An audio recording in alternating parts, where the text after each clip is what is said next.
Okay, well, hello everybody, and thank you very much for joining our webinar.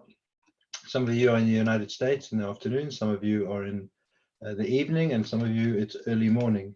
I'd like to thank everybody for joining us today. My name is Saville Stern. I'm the COO of RapNet, the Iraq Reports Diamond Trading Network. And today we're talking about fraud and risks when trading online and how you can protect yourself.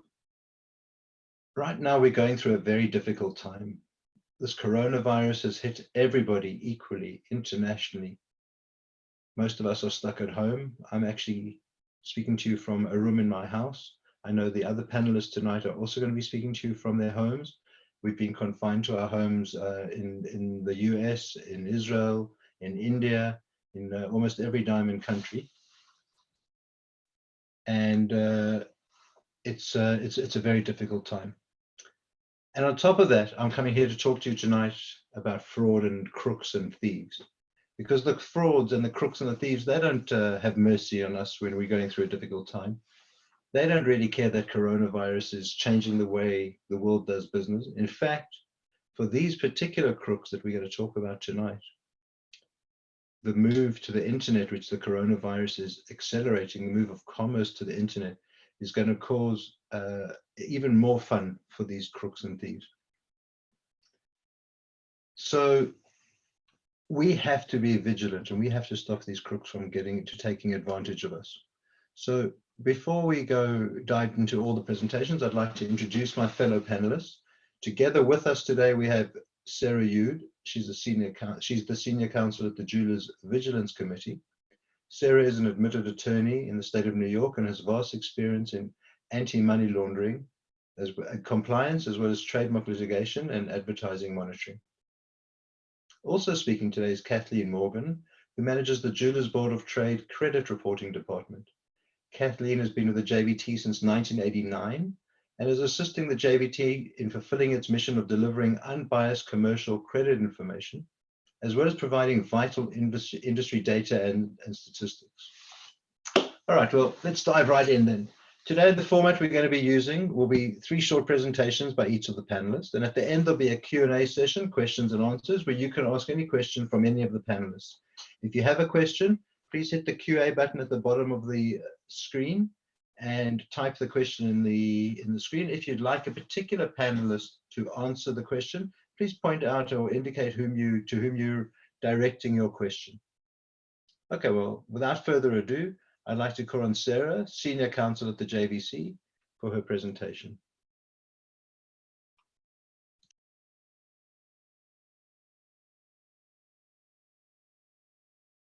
Hi, everyone. It's so nice to have all of you with us this afternoon here in New York. I am coming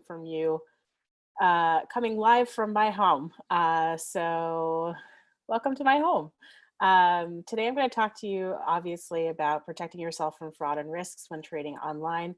And in particular, today, we're going to talk about sort of 2 different areas.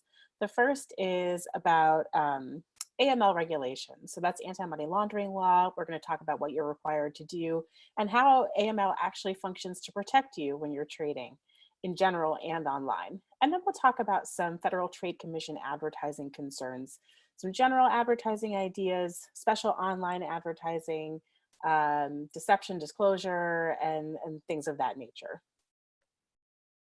So in the US, anti-money laundering regulations come from the Patriot Act and also the Bank Secrecy Act. So essentially what that means is that dealers in precious metals, precious stones, and jewels have to comply with these regulations. Compliance was enforced as of January 1, 2006, and penalties for non-compliance are actually fairly severe.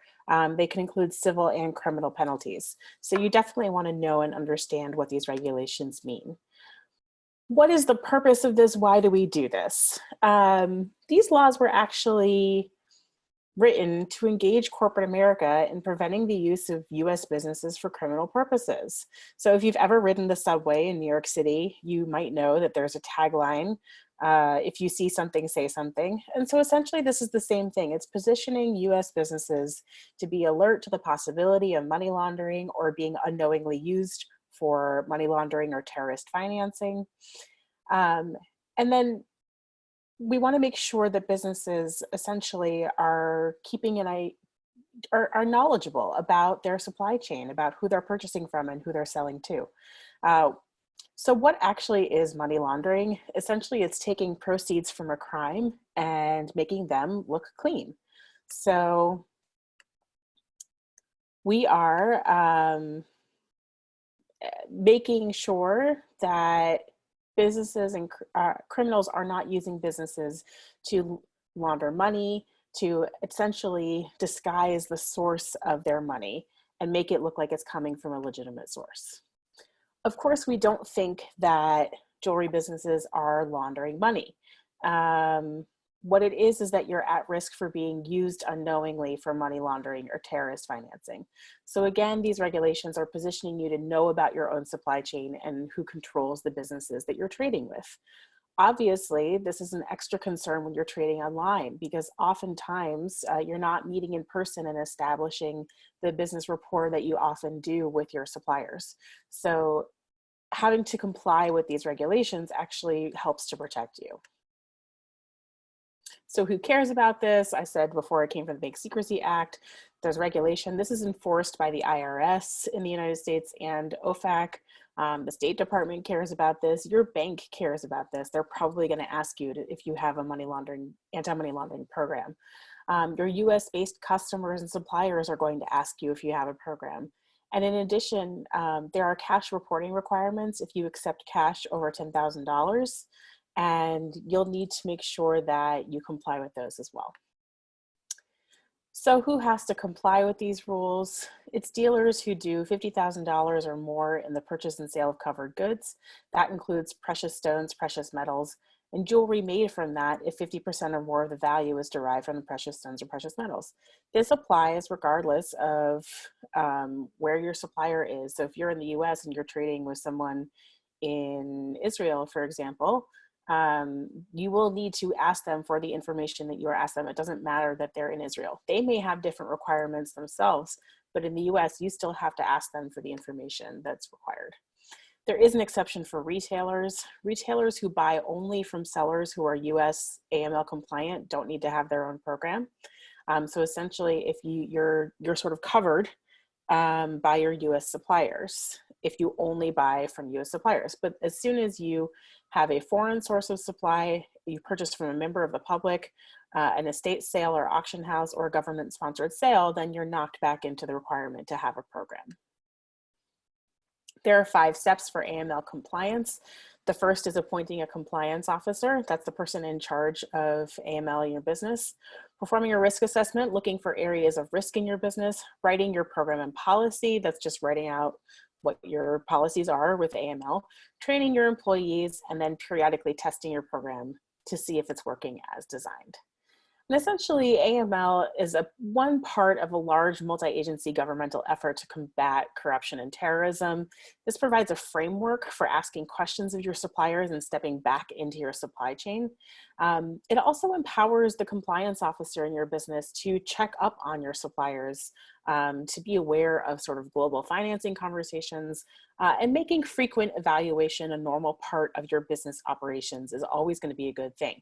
And especially when you're trading online and you have sort of less insight into who your partners are, the requirements to do KYC or know your customer really help make sure that you are trading with a legitimate entity. So now we're going to talk about some advertising concerns.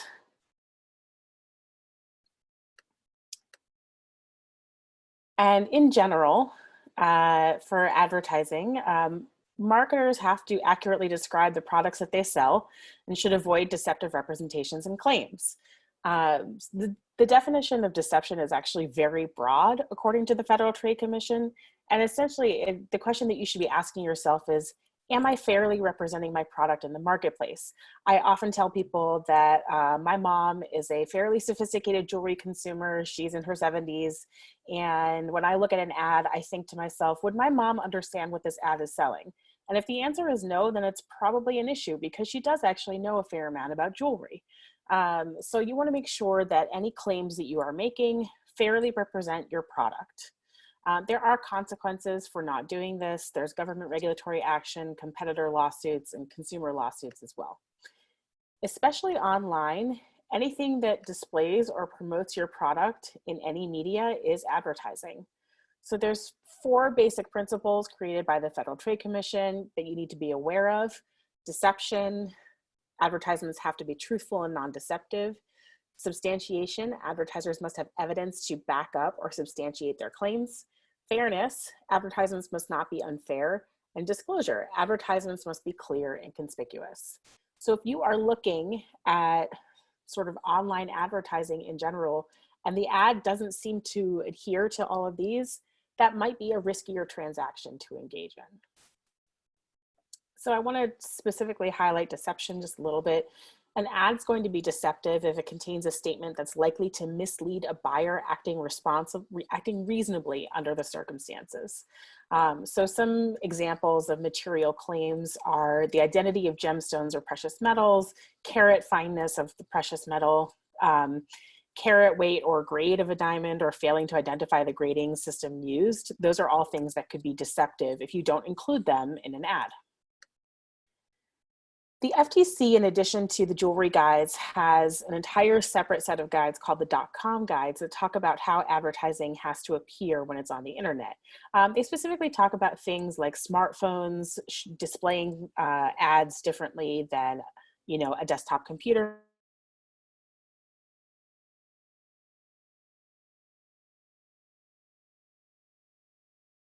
Oh, geez.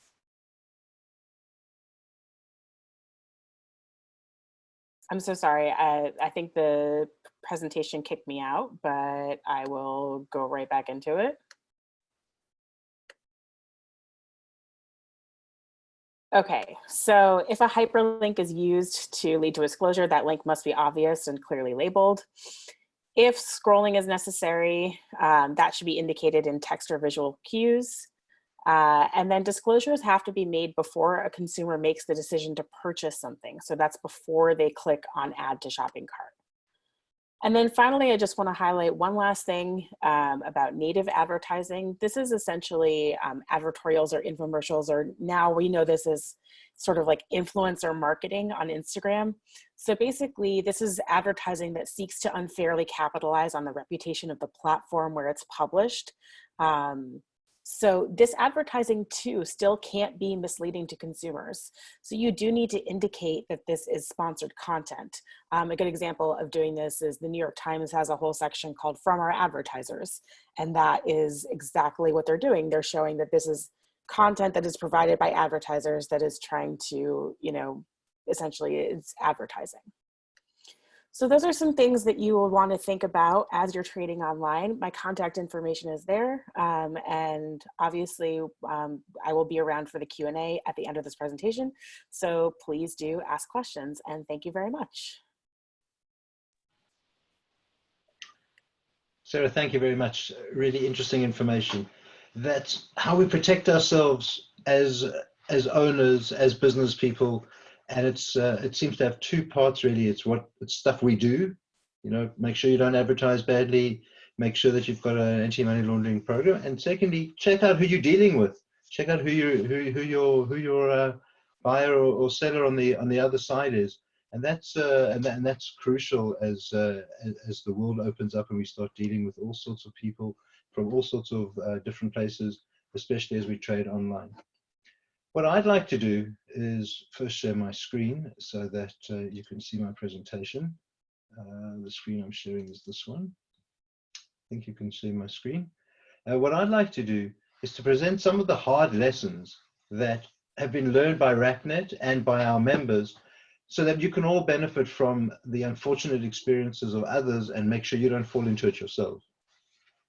We're relying more and more on digital lifestyle and on digital trading. Like I said before, I think this coronavirus is going to push a lot more emphasis into digital trading. And these electronic tools and services, while they make life a lot easier, also bring with it their own set of threats and difficulties. And these thieves are finding more damaging ways to steal our hard-earned money. These scams, I should just let you know, catch even the most vigilant of us. Don't sit there thinking, wouldn't happen to me. because it happens to people who who normally are very careful, very conservative with how they do business, and you have to be extremely vigilant.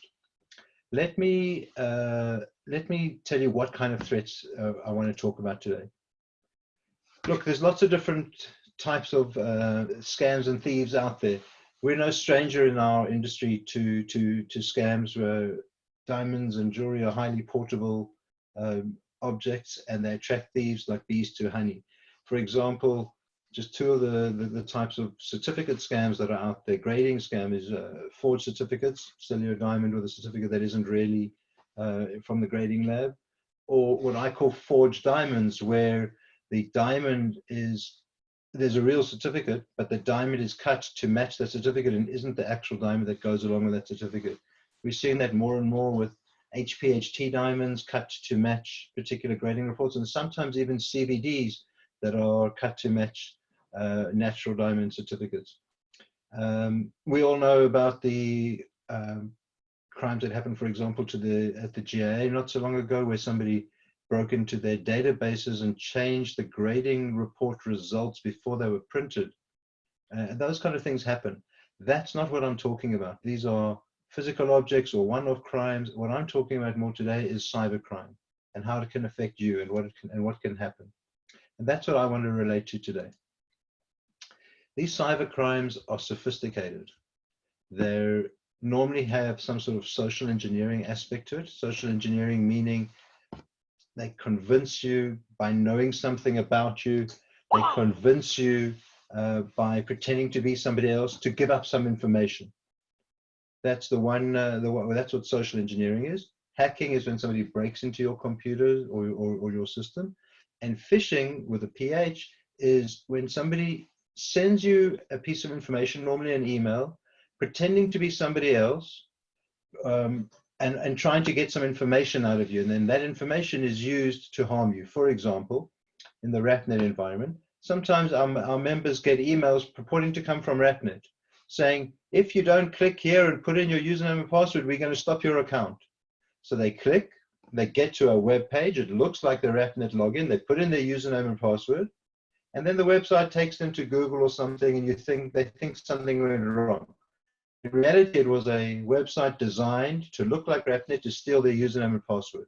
Once they have that username and password, they can log into RapNet, see things, see who you're trading with, see what kind of diamonds you've been negotiating, and from there they can launch attacks. Very often people use the same passwords for one thing to another. So they get your RapNet password, maybe that leads them to your email password. They break into your emails, they can see what's going on in your whole life. So there's a social engineering aspect. Often it ends up in phishing and hacking, which can end up in large damage to people. Let me tell you about two particular prevalent schemes that we're seeing, because those are the ones I want to speak about tonight. Impersonation and invoice modification. What do I mean by that? There are 4 stages. Like I said before, there's phishing to use to get your password. Very often the phishing will be an email, like I said, from RapNet, steal your password. Then the thieves contact the buyer or seller that you were negotiating with, which they found out about either by reading your emails or whatever, impersonating the other party and saying, oh, this 3.5 carat diamond that we were talking about, let's talk about it, moving to stage 3, on WhatsApp or some other platform that is private between them, meaning that the original person doesn't get an email anymore, isn't sitting on RapNet, doesn't see the discussion happening anymore because they move it to another platform. And then they end up closing a deal, sending an invoice, giving a shipping address with either false address or false bank details, and you pay. And you pay the invoice, and you wait for the diamond to arrive, and the diamond doesn't arrive after a couple of days. You start getting a bit worried. You WhatsApp the person you were talking to. They says, no, don't worry, we had an issue with our shipping department. It's on its way. They keep you hanging on while they're moving your money away. And eventually, after a month, you get really annoyed. You phone the company, and the company says, what are you talking about? We haven't dealt with you. We didn't close any deal with you. And then you realize that your money is gone. You contact the police, but by that time, it's too late. I'd like to, at this stage, just throw a poll out there. and ask the question, how many of you have seen a phishing email or been victim of a phishing attack, have seen these kind of emails, and maybe you've either clicked or not clicked. But I'd like to just get a show of hands, as it were, in the poll to say how many of you have seen or been a victim of a phishing attack. Okay, that poll is out there. You can answer while I carry on. So that's the impersonation. Let me give you an actual example of one of these that happened a year or so ago. They did the phishing. They found out what deals were going on, and they moved to WhatsApp, I believe, or a false email address which closely looked like the original email address. For example, you were being emailed by ABC company at google.com. Let's say Google had email at google.com. And the email you got now was from ABC company at google-us.com. It's a subtle change in the email address. You don't notice it, but it's actually from the thief. And eventually, what did the thief say? Well, our bank account in India is undergoing an audit. Sounds normal. So we can't access funds from there. So please, can you send the money to our bank in China so as not to hold up shipping? I don't know why people do this. I don't know why people pay, but many people paid and lost a lot of money. We need to start doing the KYC that was spoken about earlier. We need to be more vigilant in how we pay, and we'll get to those issues in a minute. These people are very convincing. They speak the language of the diamond trade. They're always urgent. They've always got an angle. They've always got a bigger deal just around the corner. If you would just do what I need to do now, and they create the sense of urgency. And very often, these deals coincide with travel dates when the normal person dealing with payment or shipping, whatever, is not around. So it's very often out of the normal procedures that they manage to get people to do things. A few years ago, actually, I think it was even as late as a year and a half ago, out of Atlanta, Georgia, there was a scheme of people impersonating retailers, calling up people in the trade and ordering diamonds as if they were a retailer and saying, but my client is here and I'll be meeting them, whatever, please send the diamond to some residential address.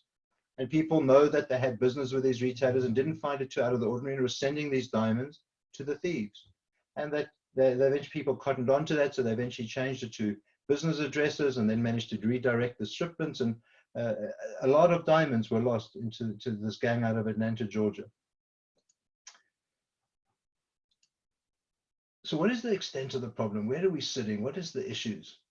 Well, we've at RapNet had at least 90 cases reported in the last couple of years.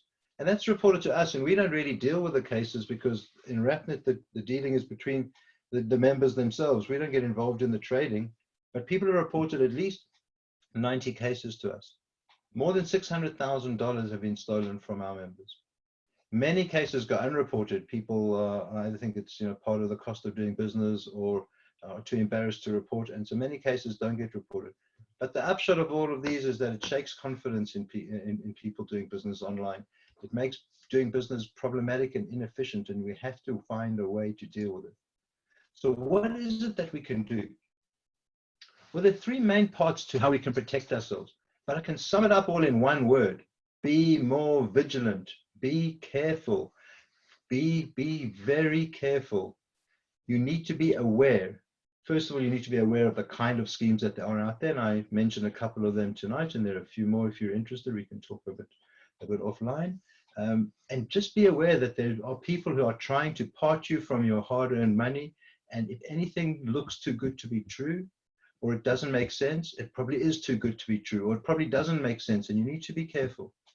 So let me talk about the three issues: cybersecurity, vigilance and common sense, which I'm going to speak about quite a lot, and safe trading methods.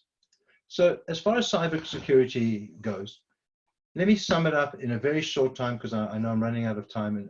And let me say this: connected computers, meaning internet, are generally by definition unsafe. You probably will experience a break-in at some stage in your career. It's not a question of if you'll be hacked, but it's a question of when and how bad and how you react to it. Now, I'm not trying to scare people. I'm just saying be aware that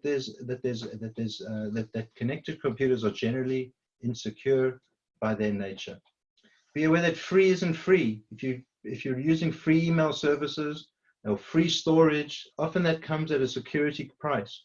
And what I mean by that is, because these free emails and free storage companies are so large, the thieves make a special effort in working out how to hack into these systems and get it down get the technique down very well. So very often we find that when there's a theft or a fraud, one of the sides was using a free email server or a free or free storage, and that's how how the thieves got in. Don't open attachments or click on links if you're suspicious of them.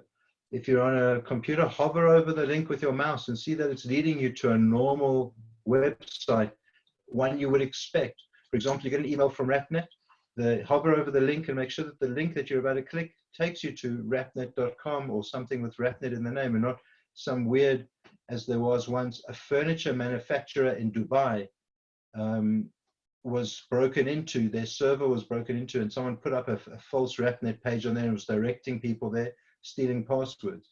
The furniture manufacturer didn't even know that their server had been broken into. But if you'd looked at the link, you would have saw it didn't make sense that RapNet sending you to some weird address in a Dubai domain. Ensure that your computer is fully patched and up to date with all sorts of virus, antivirus definitions and software and whatnot. So that's on the cybersecurity side. Be careful, be aware.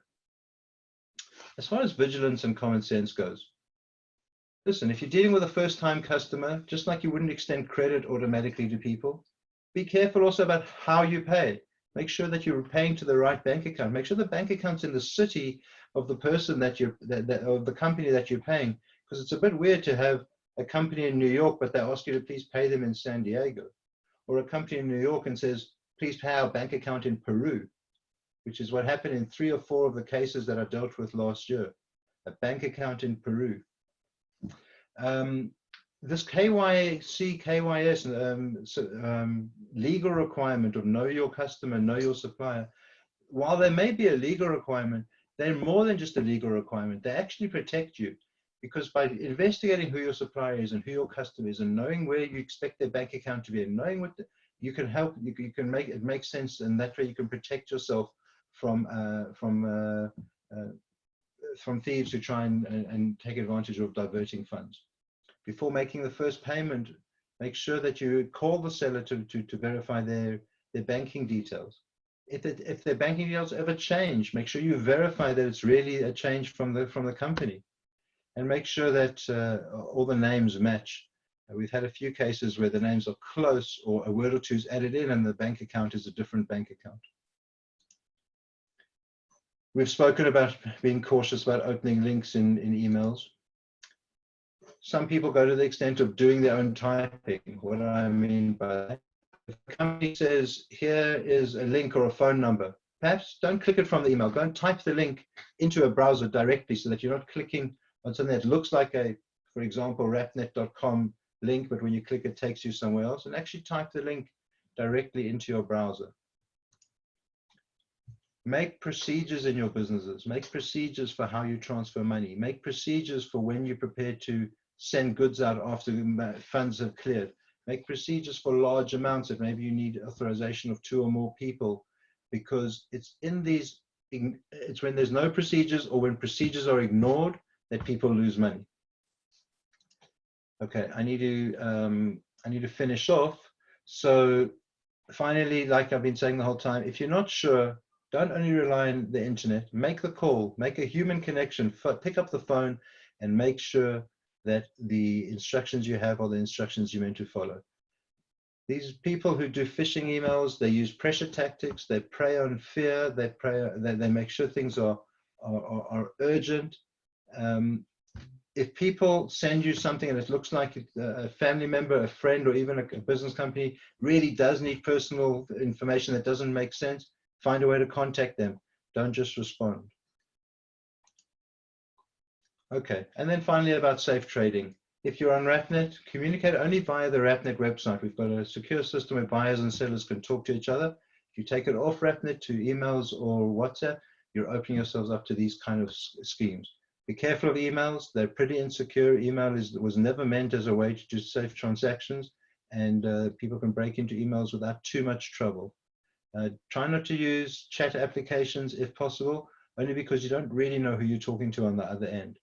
And make sure you have a record of all negotiations between the parties. Okay, that's what I had to say. I hope you found it interesting. I now call on Kathleen from the JBT to present how the JBT can assist in making your life much safer. Thank you very much. Great, thank you very much, Saville, and thanks for having me here. And thank you everybody for joining. I'll share my screen.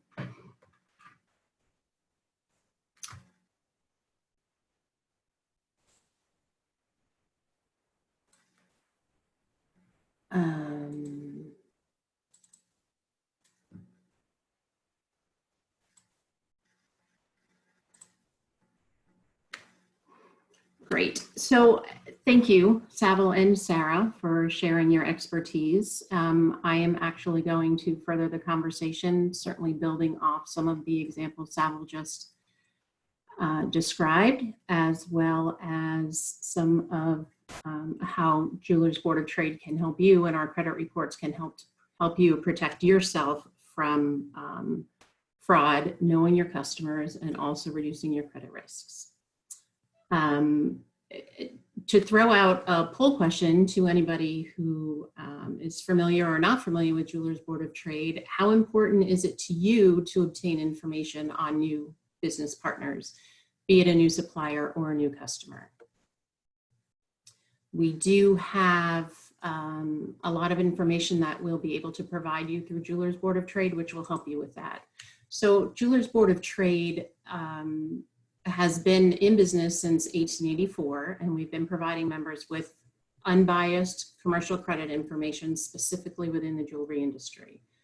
And with this information, we can assist you with knowing your business partners, finding new customers, as well as getting paid, depending on what you're looking to do. However, if we go to knowing your customer, it's so important to know exactly who you're doing business with. And relating back to Saville's story, or his discussion, who are you dealing with? Who are you buying from? Who are you selling to? In either case, it's important to know. So who owns the business? Who are the major shareholders? Has ownership, specific ownership, been provided, or has it been declined? Very important in knowing who you're dealing with. Jewelers Board of Trade collects information on companies, on their owners, and that alone, or combined with what you do, will help you determine who you're doing business with. Our JBT credit reports provide you with background information on the owners and officers. If they've declined information, it'll be noted in the report, and that perhaps could raise a red flag to the reader of the report. So for example, are they hiding something? Is there something that we should know as the reader that we don't already know? We do go online with various Secretary of State departments. We research corporate data, so you know exactly what the corporate name of the company is. We research UCC and financing activity to see if there are any lien filings, exactly what the corporate name of the company is, and you'll know if any of their assets are already have liens against them. We also utilize legal research companies when Secretary of State data is not available. And we do go through electronic public access services for federal court documents. So if a company has filed bankruptcy, if the officers have filed bankruptcy, or going back to Saville's comments, if there, and as also Sara's comments, if there's any criminal records, if there is previous money laundering that they've been arrested for, or any type of federal criminal records, we have access to that information, and we regularly research and update that information within the body of the credit report. So that will give you a little bit more information on who you're dealing with.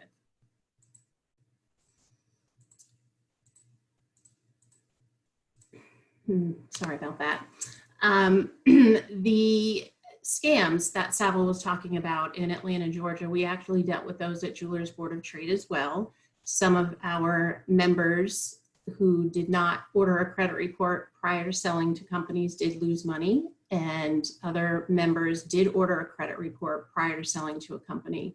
So in our example, what happened is a company called a supplier impersonating themselves as the owner or manager of a retail jeweler, asked for the merchandise to be shipped to what will soon be opening second location, which of course was not a location at all. And the supplier then lost the merchandise and the money. Our JBT credit reports will provide that information to you. We had members call us to confirm that a company was actually opening a second location. We were able to determine that they were or they were not. So our credit reports will provide you not only the headquarters, but also any branch locations, any potential branch locations, former branch locations, as well as recent relocations. So you know exactly where you're shipping your merchandise to, and if it is in fact a jewelry related company, how long the company's been in business, if there have been any changes in corporate status, if you do have a UCC filing, a lien filing against a company and the company has changed their corporate status, that could affect how likely you are to get paid in the event of a business failure. If the company has merged or has been purchased, oftentimes a company, owners will sell their company, not notify the suppliers. The company is now under new management and therefore will lead to different payment habits, or could lead to different payment habits. We also get background information, as I mentioned, on all of the officers and owners, what they did prior to starting the business, any other business ownership, if there were any other business failures, bankruptcies, any prior arrests, any of that information. Because we have over 130 years of experience in the jewelry industry, each listing that we've ever had listed is in our archive database.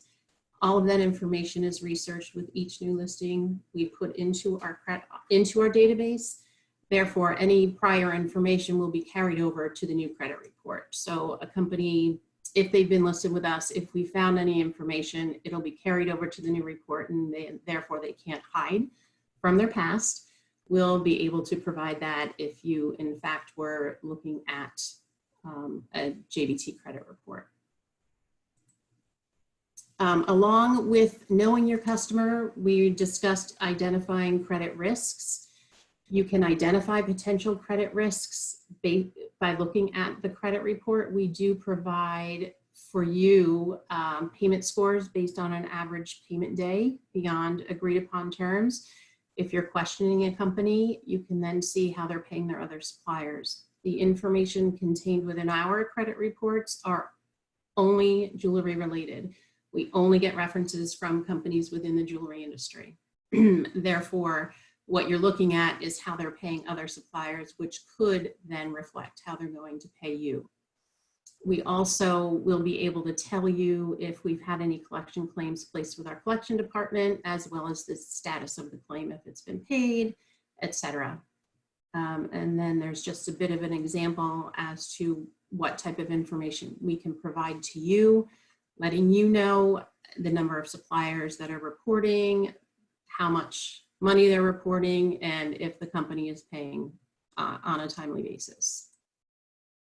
So that is a bit about JBT. Certainly feel free to contact me if you have any additional questions, and I will give the floor back to Saville. Thank you very much. We're opening up for Q&A now. So if anybody has any questions, please don't hesitate to type them in the, press the Q&A button at the bottom of your screen and then type the questions. I see we have a few questions. Sara, you're going to be up answering quite a lot of them, I see. But before Sara and Kathleen start answering the questions, a lot of them can be answered in the following two ways. JVC and JBT are amazing organizations with a wealth of information and expertise. A lot of the things you need can be helped by both of these organizations. So while they can't go too commercial and push their own businesses, let me tell you, it's worthwhile joining and getting the information, the information you can get from these organizations. So there was one question which already has been answered, but I think I'll just answer it anyway, so that Sara doesn't hog all the questions. Somebody asked, what is KYC? KYC is a shorthand for know your customer, or know your supplier, or I think, as Sara put it very nicely the other day, know your counterparty, which is a nice way of saying know both of them. It's normally enshrined in law, legal obligation to have some sort of know your customer program in place, but it's also colloquially meaning just know who you're dealing with on the other side, make sure that you have actual due diligence in place and that you aren't fooled. That's KYC. And then people ask, how can I do an AML, an anti-money laundering system for my business? And then, Sara, this is where I'm going to hand over to you for this question as well as some of the others. Sara. Sure. So if you're in the US, JVC does offer help with setting up your AML program. We have a do-it-yourself kit. It's on back order right now. And also nobody's in our office to ship it to you anyway at the moment. But if you go to our website, which is jvclegal.org, and go to products and services, you can get on a waiting list to order that program when we are back in operation. So that's one way we can help. You can actually also hire us to come in and set it up for you. But we recommend that you try to do it on your own first because it's a lot less expensive. Thank you, Sara. We're going to go in a few minutes if the people running the webinar can help me with the polls, because I don't think anyone's seen the results of the poll. But if we can see the results of the polls, and we can just flash them on the screen, or at least I can tell people what the results were, if the webinar people could help me with that. There we go. Somebody's sharing the polls now. Does everyone see the polls, or only me? Okay. So the results of the poll that I asked was, who's been a victim of a phishing email or attempted fraud? 67% of people said they have either been a victim or attempted victim. And that is not surprising. And it just underlines the need for vigilance. Could you put the other polls on so that Sara and Kathleen could respond as well?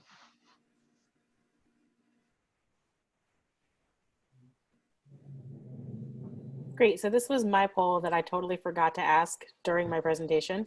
But we would love to know if you actually have a compliant anti-money laundering program in your business. So if you can go ahead and answer that, that would be very helpful for me. Thank you. Why don't you put Kathleen's poll up in the meantime?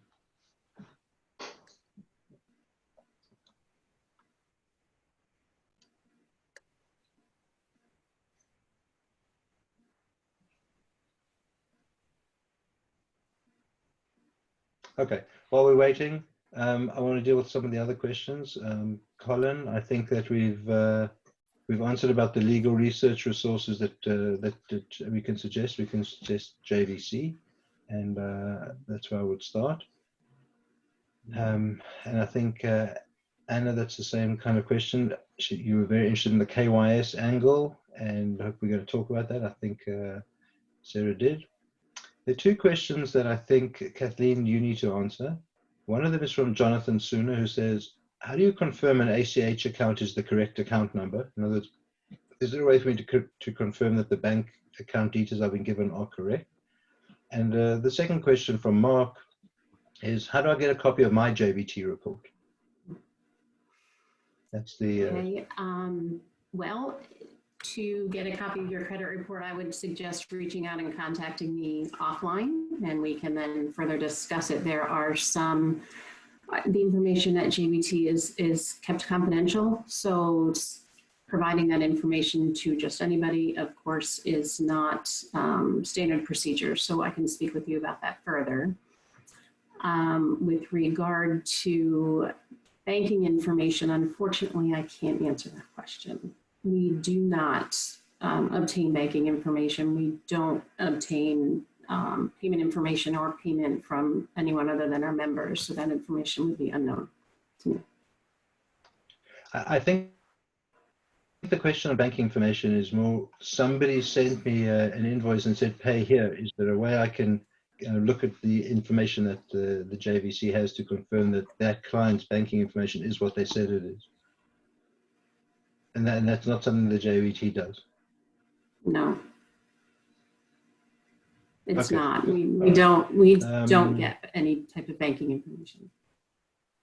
Okay, I can say that RapNet has plans to have secured areas in RapNet where you can share with your clients your banking information so that they can get it from our secure servers and not get it through insecure places like WhatsApp or emails. We haven't made that live yet, but that's in our plans. Okay, Sara, your poll is up on the board now. Yeah, so about 63% of respondents said that they have a compliant anti-money laundering program, and 37% said they did not. So for that 37%, if you want to go ahead and get compliant, we would love to support you in that. So please be in touch. Thank you. I hope that 37% are retailers who aren't required by law. Yeah, me too. That actually, there was a question that came in on the Q&A from Jerry from saying that his store purchases jewelry from clients off the street as well as traditional wholesale sources. Does the $50,000 threshold apply to all purchases or just those from clients off the street? Jerry, that's a great question. Thank you so much for asking. So the $50,000 threshold is going to apply to those clients off the street or any other non-dealers. So all of your wholesale purchases from your US suppliers, if that's the only wholesale purchase you're making, then you're covered under their AML programs. But when you're purchasing off the street, that amount does have to get to that $50,000 threshold in order for you to be required to set up an AML program. So thank you so much for clarifying that. That was great. Excellent. Okay. Ooh. Just pressed the button by mistake that I shouldn't have. Hang on, there we go. I'll answer a couple of these questions. There was one saying, there are often phishing emails that come up. This is from Denise. Sometimes it's difficult to tell the difference. Please state again what you should do.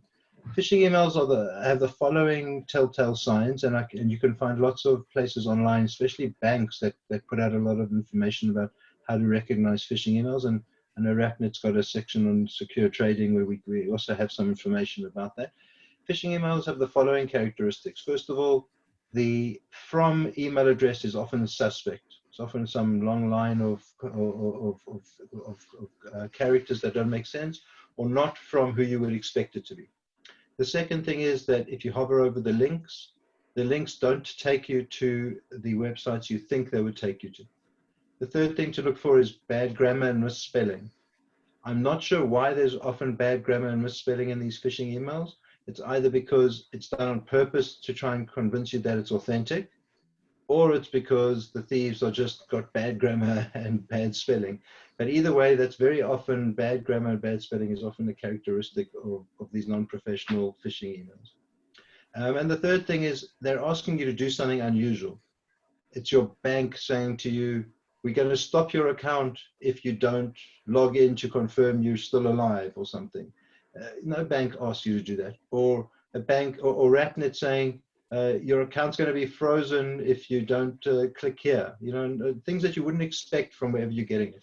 So it's weird subject lines, weird from addresses, links that don't go to places that you would expect, and asking you to do things that don't make sense. So I hope, Denise, that answers your question.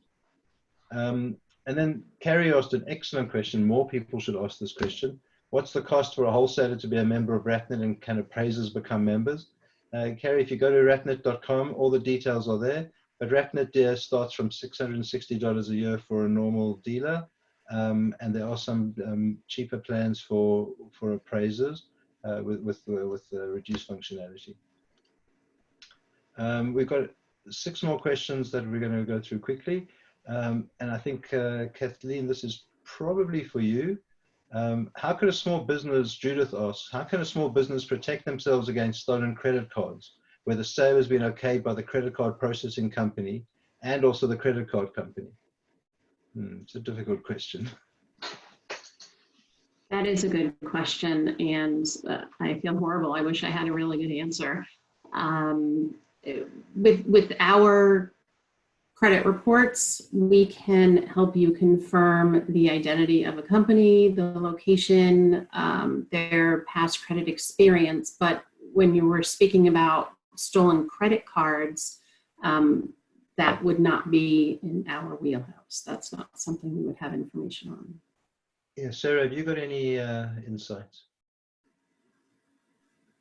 You know, I agree. It's a difficult question to answer. And certainly you should be working with your credit card processor to evaluate that.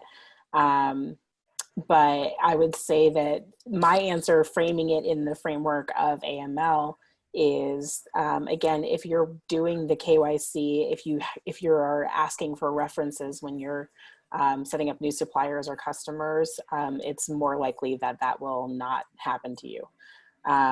So that is my recommendation, and I'm sorry I don't have better information. Okay. I know from our experience as well that there are different levels of credit card processing companies and different levels of security that you can get, and they cost different amounts. So the kind of okaying that you get from a credit card processing company depends on how much money you're paying to your company for checking on stolen cards. So there's different levels. If you're in a business that uses credit cards a lot, there's some credit card companies out there that offer pretty good security, and I think even some sort of guarantee or insurance that if they okayed it, the money's safe. So check out some of the companies. I know Mark thanks Mark Foster for pointing out that there are some very good counterfeit money orders out there. His post office got fooled and cost $20,000. Yes, the fraudsters never stop.